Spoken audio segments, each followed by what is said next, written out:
15,000 টাকা বাজেটের ভিতরে আপনি যদি রিয়েলমি কোম্পানির ভালো কোনো স্মার্টফোন কিনতে চান তাহলে এই ভিডিওটা আপনার জন্য।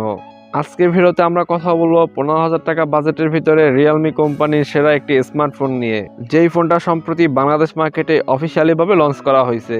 হ্যাঁ, আমরা কথা বলবো রিয়েলমি নার্জো 15A প্রিমি সম্পর্কে। এই ফোনটা বাংলাদেশ মার্কেটে অফিসিয়ালি ভাবে আপনি 13 থেকে 14,000 টাকার আশেপাশে অফিসিয়ালি ভাবে কিনতে পারবেন।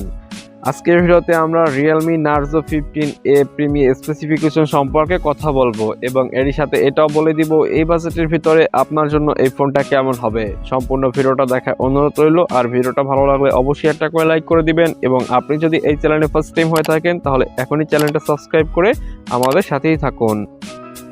শুরুতে কথা বলবো ফোনটার ডিসপ্লে নিয়ে। ডিসপ্লে সাইজ 6.6 ইঞ্চির ফুল HD plus IPS LCD panel display এবং ডিসপ্লেতে থাকছে 84.4% স্ক্রিন বডি রেজুলেশন এবং তার সাথে থাকছে 400 ppi ডাইনামিসিটি। ফোনটাতে ইউজ করা হয়েছে ট্রিপল ক্যামেরা সেটআপ, যার প্রাইমারি লেন্স 15 মেগাপিক্সেল প্লাস থাকছে 2 মেগাপিক্সেলের ম্যাক্রো ক্যামেরা এবং থাকছে 0.3 মেগাপিক্সেলের একটি ডেপথ সেন্সর।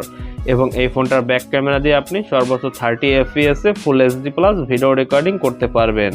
ফোনটাতে ইউজ করা হয়েছে 8 মেগাপিক্সেলের একটি সেলফি ক্যামেরা এবং এই সেলফি ক্যামেরা দিয়ে আপনি ফুল এইচডি প্লাস ভিডিও রেকর্ডিং করতে পারবেন। ফোনটার র্যাম থাকছে 4GB এবং স্টোরেজ থাকছে 64GB এবং 128GB।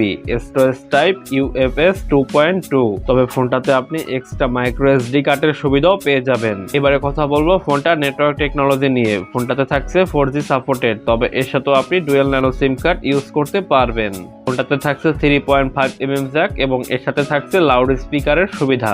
এবারে কথা বলবো ফোনটার পারফরমেন্স নিয়ে। ফোনটার প্রসেসর থাকছে octa core, chipset Unisoc Tiger T6012, যেটা সম্পূর্ণ 12 ন্যানোমিটার দ্বারা তৈরি।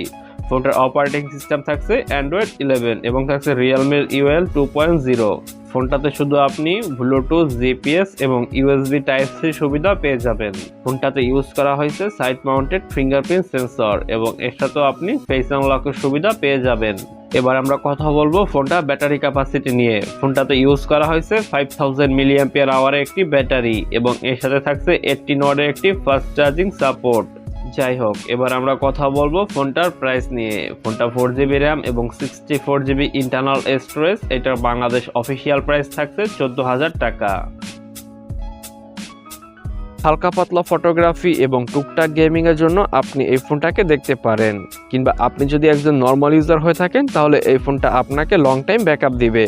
এবং এই ফোনটাতে ইউজ করা হয়েছে 5000 mAh ব্যাটারি, যেটা নিঃসন্দেহে আপনাকে একদিন পার করে দিবে। বাকিটা আপনার ইচ্ছা। আজকে ভিডিওটা এই পর্যন্তই। সবাই ভালো থাকবেন, দেখা হবে পরবর্তী কোনো ভিডিওতে। সে পর্যন্ত চ্যানেলটা সাবস্ক্রাইব করে আমাদের সাথেই থাকুন।